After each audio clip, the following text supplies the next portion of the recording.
في شهر أكتوبر من عام 1998 شم سكان إحدى عمارات المهندسين بالعجوزة رائحة كريهة للغاية تنبعث من شقة جارهم طاهر بك.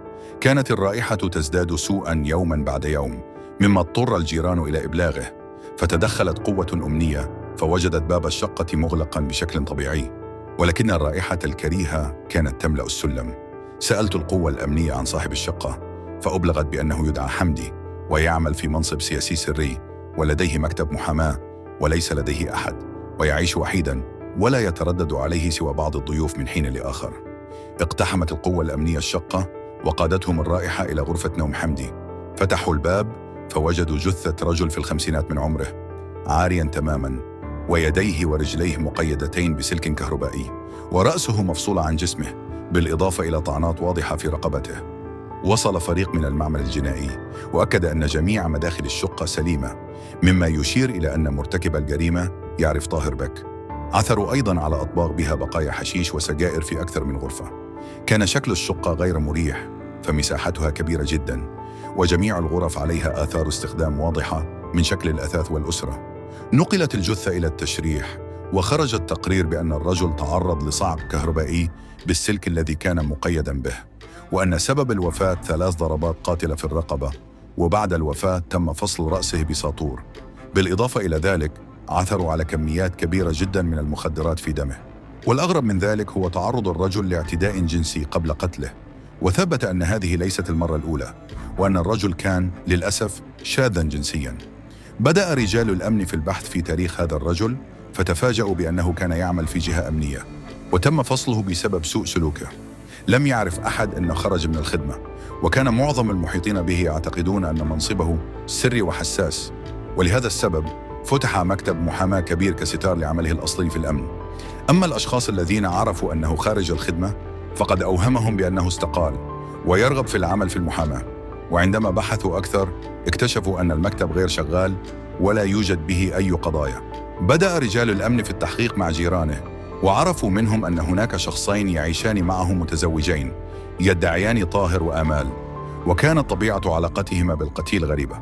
سلط رجال الأمن الضوء عليهما وتمكنوا من الحصول على صور شخصية لهما، وبعد يومين وصلت معلومة لرجال الأمن أن شقة حمدي وسيارتها قد بيعت بموجب توكيل لشخص ما، وعندما بحثوا وجدوا أن الذي اشترى الشقة هو نفس الشخص الذي صورته في السجل، وهو طاهر الذي اختفى من البيت مع زوجته.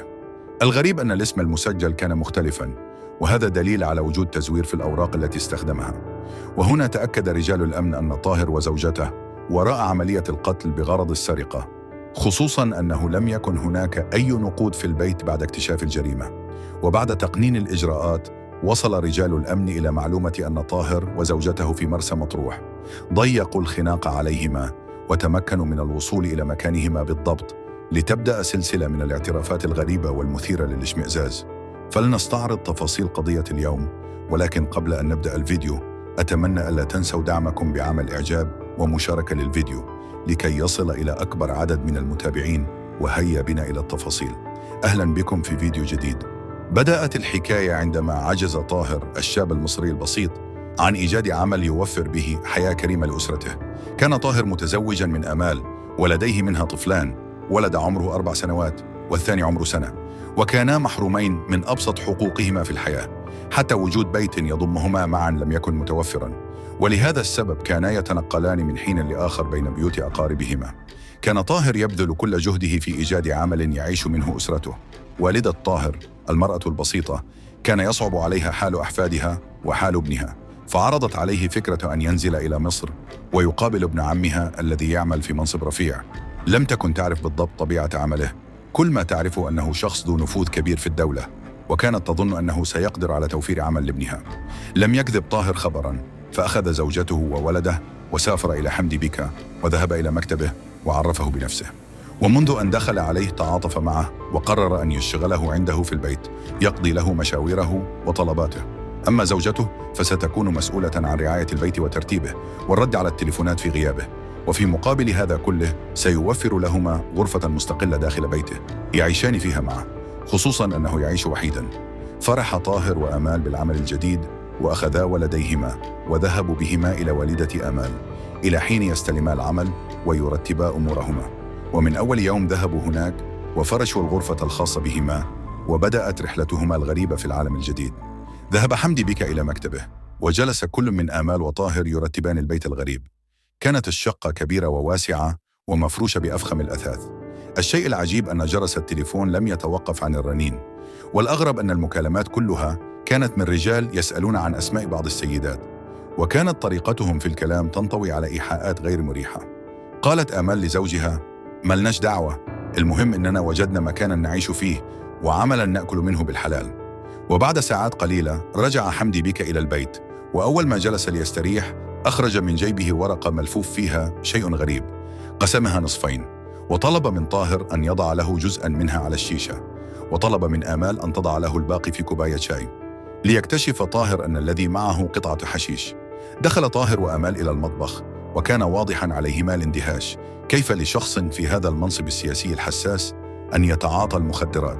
ولكن انتهى بهما الحوار إلى أنهما لا شأن لهما، ولا بد أن يحافظا على لقمة عيشهما، وجائز أن هذا هو مزاجه لكي يقدر على العمل. قدمت آمال كوباية الشاي، ورص طاهر الشيشة لحمدي بك الذي بدأ يشربها ويشرب معها الشاي، وهو يسأل عما حدث في غيابه عن البيت.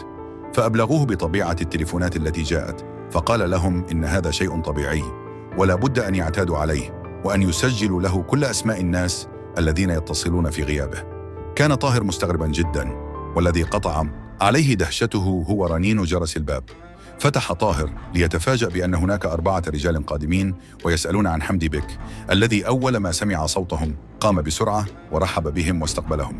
وبعد قليل يرن الجرس مرة ثانية، وتدخل 4 فتيات شكلهن غير مريح، وقعدن مع 4 رجال في نفس الأوضة، وحمدي يشاور لهم أن كل واحد منهم يذهب إلى الأوضة ويقفل الباب. بالطبع الشكل العام واضح، حمدي بك كان مخصص شقته لأي شيء بالضبط. دخل طاهر وزوجته إلى المطبخ، وهما في حالة من الاستياء والقلق من طبيعة شغل حمدي بك، فقطع عليهما تفكيرهما صوته القادم من الخارج، وهو ينادي على طاهر ويطلب منه أن يلحق به إلى غرفة النوم. استغرب طاهر جدا ليكمل عليه حمدي ويقول له: ادخل أنت وزوجتك. وهناك طلب من طاهر أفظع طلب ممكن أن تتخيلوه. حمدي بك كان للأسف شاذا جنسيا، وطلب من طاهر أن يقيم معه علاقة غير لائقة، وفي المقابل سيدفع له مبلغا ماليا كبيرا.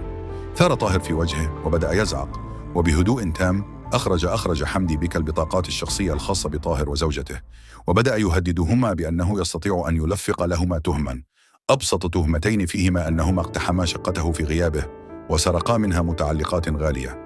ثبات حمدي بك كان مخيفا، وتاريخه الذي يعرفه طاهر بأنه يعمل في منصب حساس جعله يخاف.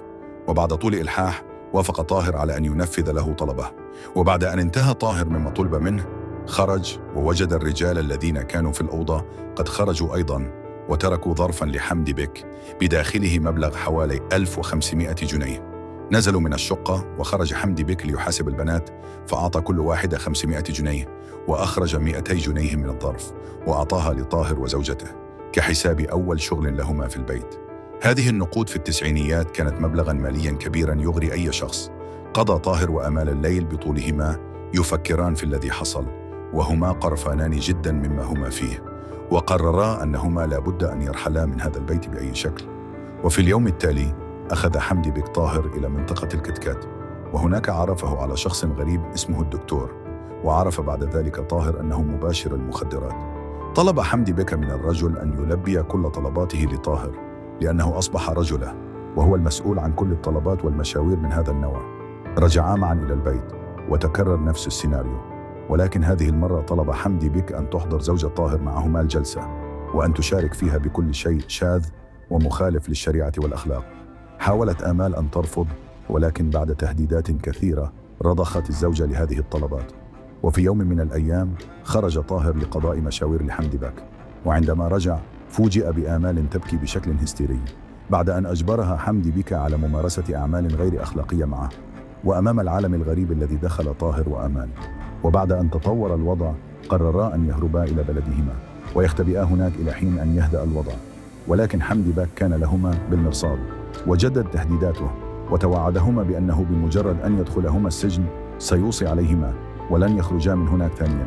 وللأسف رجع طاهر وامرأته معه، وطلبات حمدي بك لم تكن تنتهي، وميوله غير السوية كانت تزداد يوما بعد يوم.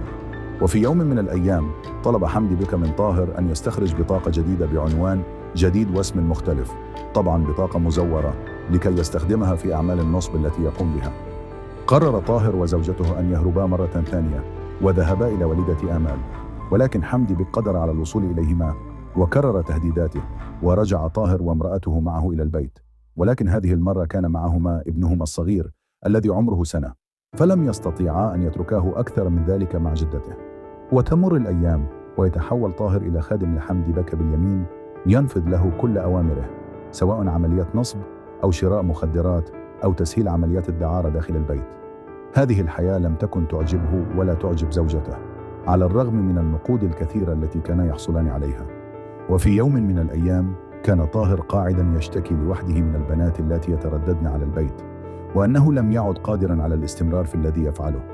فعرضت عليه آمال أن تحضر ابنها الذي في سن المراهقة لكي يلبي طلبات حمدي بك، في مقابل أن يأخذ 100 جنيه كل مرة. فرح طاهر لأنه قدر على التخلص من تصرفات حمدي بك غير السوية، وعندما عرض الفكرة عليه رحب بها جدا. ولكن المفاجأة كانت أن حمدي بك ضم الولد إلى طاهر وزوجته لكي يكون الكل في خدمته وخدمة طلباته. الوضع كل يوم كان يزداد سوءا، لدرجة أنه طلب منهم في يوم من الأيام أن يدخلوا ابنهما الصغير معهما الأوضة لكي يتعود على الذي سيراه من وهو طفل. فميوله كانت غريبة وتثير الاشمئزاز، وما اكتفى بهذا بل طلب منهم أن يتنازلوا له عن الطفل لكي يتبناه ويكتبه باسمه. طبعا طاهر وآمال رفضا، والأكثر بشاعة هو أنه طلب منهم أن يصوروا علاقتهما به بكاميرا تصوير اشتراها مخصوص. لم يكن همه أن يوثق ميوله الشاذة، كل همه أن يرضي رغباته وميوله غير السوية. وأمام إصراره قال طاهر لزوجته: افعلي نفسك أنك تصورين ولا تضغطي على الزرار، فهو لن يكون مدركا لأنه سيكون تحت تأثير المخدر. وبعد أن انتهوا من هذه الليلة الغريبة هربوا من البيت لكي ينقذوا ابنهما، إلا أن حمدي بك قدر على الوصول إليهما وعرض عليهما أن يرجعا معه لكي يقضوا حفلة الوداع، ليلة سيفعلون فيها كل شيء، وستكون الليلة الأخيرة بالنسبة إليهم، وبعدها سيسلمهما بطائقهما وكل واحد منهما يذهب في طريقه. وافق طاهر وآمال ورجعا معه. رجوعهما هذه المرة كان مختلفا عن كل مرة، كان بداخلهما إصرار غريب على أن لا بد أن تنتهي هذه الأمور كلها فورا. وفعلا بعد أن جهزوا القاعدة ونفذوا له كل أوامره وطلباته، طلب حمدي بك من آمال أن تجهز له كوباية الشاي وتضع فيها حباية واحدة من المخدر، إلا أن طاهر طلب من زوجته أن تضع 5 حبات. وعندما شرب حمدي بك الشاي غاب عن الوعي، وفي هذه اللحظة جلب طاهر سلك كهرباء وبدأ في صعق حمدي بك، ولكن بعد قليل فاق وبدأ يقاوم طاهر. بدأ طاهر يلف السلك حول يديه ورجليه لكي لا يقدر على المقاومة ولا الهرب، وجلب سكينا كانت موجودة في الأوضة وبدأ يضرب في رقبته لكي يتأكد أنه مات. وبعدها جلب ساطورا وبدأ في فصل رأسه عن جسمه.